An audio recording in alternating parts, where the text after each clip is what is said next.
Bonsoir mesdames et messieurs, merci d'avoir choisi les antennes de la radio-télévision Top Benji pour vous informer en ce lundi 12 novembre 2018. Soyez la bienvenue et bon confort d'écoute à tous. En société, pour l'ouverture de cette édition d'information à l'occasion de la Semaine mondiale de l'entrepreneuriat, une série d'activités est prévue se tenir du 12 au 18 novembre 2018 dans la capitale économique pour accompagner les entrepreneurs qui s'y trouvent. On fait le point dans cet élément de notre rédaction. Et ensuite, après-midi, je prendrai le dernier atelier sur les éléments de la force concurrentielle. Du 12 au 18 novembre 2018 se tient dans la capitale économique la Semaine mondiale de l'entrepreneuriat, avec pour thème principal « Offrons une meilleure qualité de service ». Une thématique qui a réuni ce jour à la mairie du 1er arrondissement de la commune des partenaires sociaux et administratifs. Nous sommes à Port-Gentil dans le cadre du lancement de la 6e édition de la Semaine mondiale de l'entrepreneuriat Gabon 2018, donc la GEW Gabon 2018. Et nous sommes ici dans le cadre de la cérémonie solennelle d'ouverture de cette manifestation qui se déroule cette année sous le thème « Offrant une meilleure qualité de service ». C'est un panel d'ateliers de formation, de conférences et d'ateliers de sensibilisation que nous organiserons à travers le Gabon. Parce que cette année, nous serons présents dans les 9 provinces, déceler le potentiel de nombreux entrepreneurs qui sont partout dans les 9 provinces du Gabon et attirer l'attention des chefs d'entreprise déjà aguerris sur la nécessité d'offrir une meilleure qualité de service à leurs clients. Parce que je tiens à le rappeler, la qualité de service, c'est ce qui va lier l'entrepreneur à son client. C'est ce qui va permettre de hacker le potentiel de l'entreprise, de fidéliser la clientèle. C'est le message que nous porterons tout au long de cette semaine aux différents entrepreneurs qui participeront à nos ateliers eux-mêmes. Pour cette 6e édition, une panoplie d'activités et d'ateliers sont prévus pour mieux édifier les entrepreneurs afin de les amener à offrir une meilleure qualité de service à leurs partenaires. Afin de se faire entendre, les employés de GSS ont tenu un mouvement d'humeur ce lundi 12 novembre 2018 en face du gouvernorat de province. Ils réclament la prise en compte de leurs revendications. On fait le point dans cet élément signé de notre rédaction.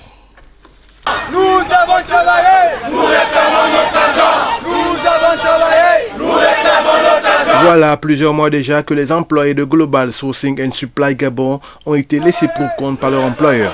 Une situation qui les a poussés ce début de matinée à dresser devant le gouvernorat de la province un mouvement d'humeur.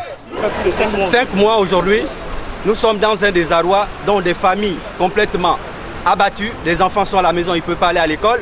D'autres sont chassés des maisons. D'autres sont aujourd'hui en instance judiciaire au niveau des tribunaux pour paiement de sommes. D'autres dans les banques. Donc vous voyez qu'au passage, nous allons perdre 3 collègues qui, en partant, n'ont pas pu rentrer en possession de leur dû. Donc vous voyez que sur ce, M. Ngangila n'a joué qu'au porte-à-faux. Alors, nous aujourd'hui ici devant le gouvernorat, nous essayons de tirer la sonnette d'alarme afin que celui qui est le gouverneur de la province, première instance représentant l'autorité qui est le président de la République dans la province, prenne cette affaire au moins à bras le corps. Et nous interpellons ici, devant le gouvernorat aujourd'hui, monsieur le gouverneur étant que première autorité compétente en face à la situation qui est la nôtre. Parce qu'au rythme où vont les choses, je ne vous cache pas que demain il peut y avoir grabuge. Grabuge dans ce sens qu'il peut y avoir mort d'homme. Nous avons essayé de rentrer par la voie légale, qui est celle de demander une audience normale comme cela se fait dans son administration. Mais il s'avère que, je peux dire sans trop m'avancer sur des mots assez malsains, monsieur le gouverneur, peut-être par son cahier de charge ou pour un recevoir, je ne sais pas trop, mais jusqu'alors, je peux dire que nous avons introduit la 7e demande d'audience auprès du cabinet de monsieur le gouverneur. Donc aujourd'hui, nous venons là en face pour dire, si par la voie légale, ça n'a pas été, donc nous sommes obligés de passer par la voie passive. Surpris dans leur élan par les forces de l'ordre et de maintien, le commissaire de police nationale a échangé avec le représentant des agents de GSS.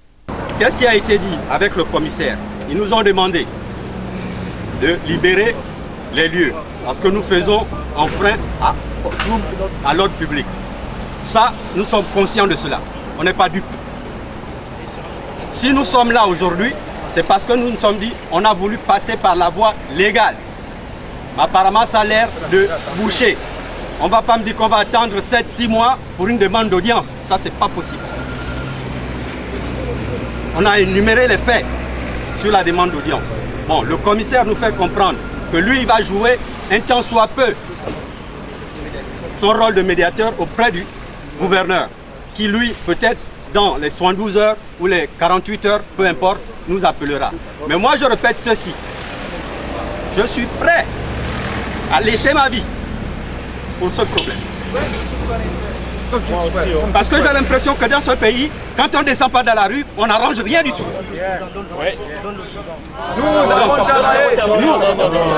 Nous allons quitter les lieux, mais moi je suis prêt à revenir ici, quitte à troubler l'ordre public. Si rien n'est fait dans les 72 heures ou les 48 heures qui suivent, nous allons libérer les lieux. Mais je réitère que si rien n'est fait dans les 72 heures ou 48 heures, nous allons revenir. Quitte à tirer sur les gens, tant mieux. Je suis prêt à venir avec une flamme, m'immolée. Au moins ça prouvera le Gabon qu'il y a des gens qui dépendent de toi dans ce pays. On ne peut plus. C'est quoi ce pays? Je ne sais quoi dire, désespéré. Les enfants qui vont à l'école, on n'arrive même pas à soulever leur robe.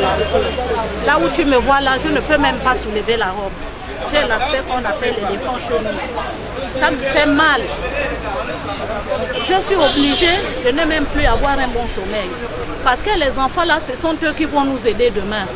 Quand on demande même un roman gabonais coûte 10 000, 8 000. Pour avoir les 10 000, 8 000, on fait comment? L'enfant en Libreville, nous sommes à Port-Gentil, les parents. Les parents, nous sommes à Port-Gentil. Mon mari est retraité. Mon mari n'a pas de retraite jusqu'à présent. Vous-même, vous savez ce qui se passe. Je ne peux pas trop parler. Donc là, vraiment, je ne sais quoi dire. J'ai travaillé toutes les années là. Il n'y a que Dieu qui sait. 19 ans de travail, il n'y a que Dieu qui sait. La première autorité de l'Ogooué maritime est ainsi appelée à prendre ce problème à bras le corps afin que les revendications de ces pères et mères de famille trouvent une totale satisfaction. Allons-y à présent à l'intérieur du pays chercher l'information. Les autorités municipales de Franceville font de leur mieux pour garder leur ville propre et ce malgré la collecte irrégulière des ordures par Gabon Propre Service qui semble avoir jeté l'éponge, mais aussi par rapport à l'incivisme des populations.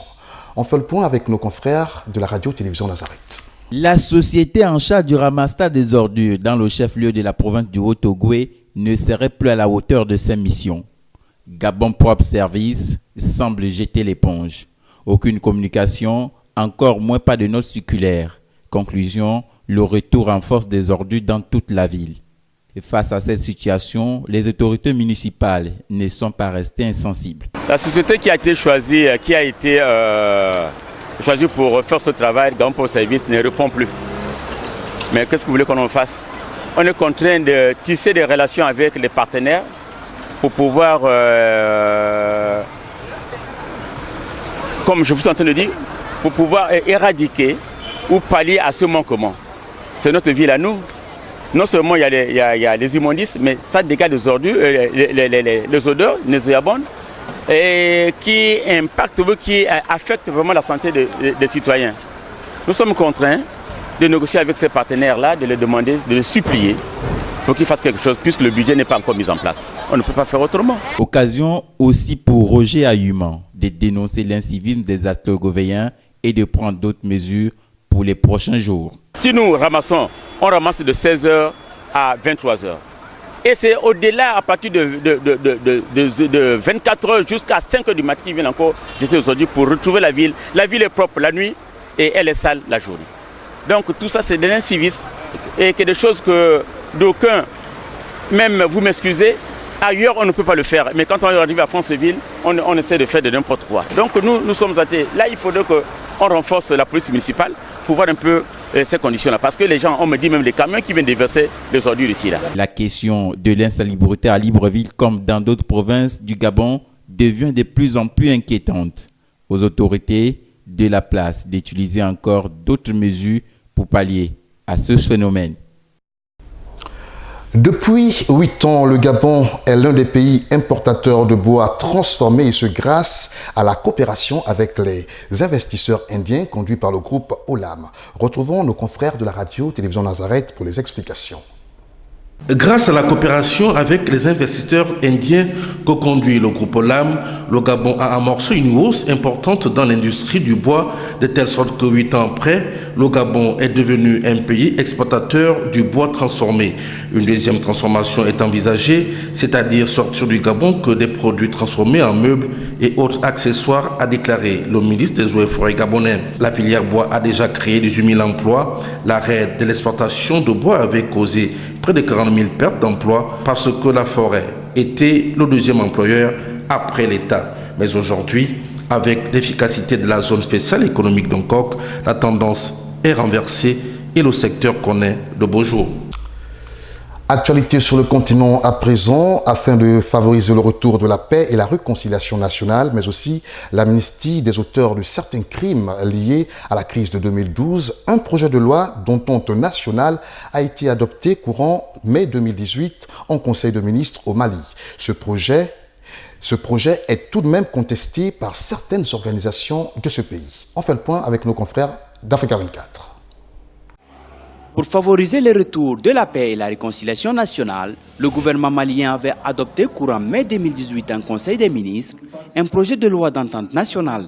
Le texte prévoit que les auteurs de certains crimes liés à la crise de 2012 puissent bénéficier d'une amnistie ou d'une grâce contre une indemnisation des victimes et bien d'autres mesures pour intégrer les ex-combattants, réfugiés et déplacés. Ce projet-là dit, si vous venez voir le commandant ou le maire en disant que non, j'ai laissé mes armes, je suis dans la République, là il y a une amnistie et l'action publique est éteinte.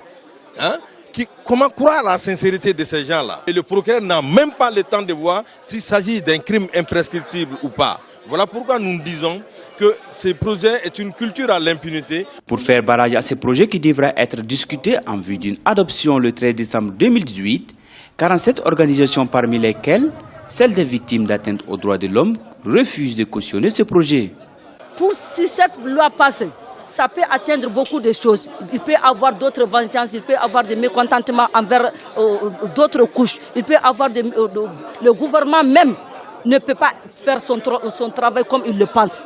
Si le projet de loi d'entente nationale est annoncé comme une option pour recoudre le tissu d'un pays victime d'une rébellion armée et d'attaques terroristes, il va sans dire que beaucoup reste encore à faire pour rassurer les populations pour la plupart inquiètes ou en colère. En Côte d'Ivoire, à présent, l'inégalité de certains établissements sanitaires, le manque de subventions de l'État, le difficile retour sur investissement sont là les difficultés rencontrées dans le secteur privé de la santé, selon le syndicat national des médecins privés ivoiriens. On fait le point avec nos confrères d'Africa 24. Illégalité de certains établissements sanitaires, manque de subventions de l'État, difficile retour sur investissement sont entre autres autant de défis d'actualité pour le secteur privé de la santé selon le syndicat national des médecins privés de Côte d'Ivoire. Et pourtant, fort d'un effectif de 1000 professionnels et de plus de 1500 établissements sanitaires, ce secteur représente 40% de l'offre de soins dans le pays. Nous avons tous, autant que nous sommes dans le secteur privé, pour ambition de prendre en charge la santé des populations de façon idoine.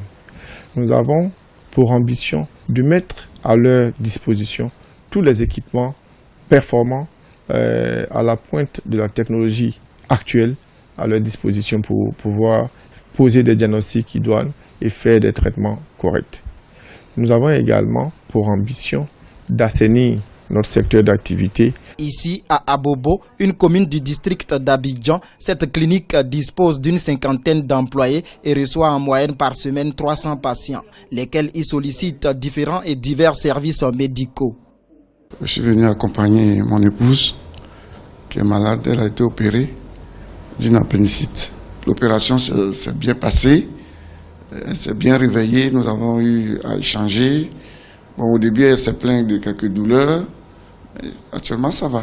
La Côte d'Ivoire veut être un hub sanitaire à l'horizon 2020. Le pays investira dans ce sens 833 milliards de francs CFA sur 2 ans. Et le secteur privé de la santé ambitionne absorber 60 à 70% de la demande sanitaire du pays d'ici quelques années. De nouveau en vogue en matière de tourisme, l'Égypte compte retrouver sa place de leader dans le secteur touristique au niveau continental. 14 millions de voyageurs sont attendus d'ici 2018, sinon 20 millions d'ici 2020, estiment les autorités égyptiennes. Les détails avec nos confrères d'Africa 24. L'Égypte est de nouveau en vogue en matière de tourisme. Le pays compte retrouver sa place de leader du secteur touristique au niveau du continent. Le nombre de voyageurs devrait atteindre 14 millions en 2019 et bondir à 20 millions en 2020. 20 millions, ça reste un chiffre théorique. C'est difficile de pouvoir le prédire, en tout cas, ou le prévoir. C'est une estimation, mais ce qui est sûr, c'est que si la maîtrise sécuritaire se poursuit, évidemment, il y aura une augmentation exponentielle du nombre de touristes. Le tourisme égyptien est marqué par la stabilité politique et la sécurité qui s'est renforcée au cours de ces 2 dernières années. Pour faire face à l'augmentation du flux touristique, les autorités tentent de développer et d'améliorer les offres d'hébergement saisonnier. C'est un pays merveilleux pour le tourisme et comme l'Égypte est en train de sortir de son marasme économique avec une croissance et qui a repris, etc., il y a cette mise à niveau des infrastructures et puis se lancer dans cette modernisation dont le pays a besoin. C'est vrai, il y a des archaïsmes très très forts.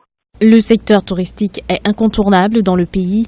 Il représente 12% du PIB de l'Égypte, des milliers d'emplois et constitue une source de devises importante.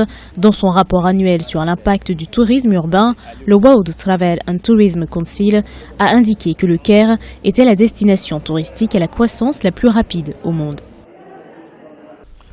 Un sport à présent, en mise au vert dans le département de Timboué pour un match amical face à Ombre FC. Les footballeurs de D1 du stade Monchi ont assisté en présence de l'autorité départementale et de leur directoire à une conférence débat sur le thème central, l'esprit d'équipe. Jean-Jacques Rovaria Djodji pour le compte-rendu. Dans le département de Timboué, plus précisément dans la ville d'Omboué, pour la clôture de la mise au vert, les footballeurs de première division de football de l'association sportive Stade Mandji autour de leur président et du président départemental, mais aussi de leur staff technique, ont pu profiter des enseignements psychologiques approfondis, axés sur le thème l'esprit d'équipe. Si on vous a mis ici en isolement, c'est pour vous préparer à toute éventualité. Ceux-là qui ont, comment dirais-je, ceux-là qui sont là, qui ne se soucient pas de ce qu'ils sont laissés là-bas, pour eux, ils se soucient de leur préparation et de voir s'ils sont prêts pour la compétition. Je vous tire mon chapeau. Vraiment adapté. Le plus important, vous a isolé ici, c'est pour que vous preniez conscience de chacun de vous de façon individuelle. Apprenez d'abord à vous connaître de façon individuelle. Vous vivez avec deux mondes venant de plusieurs horizons.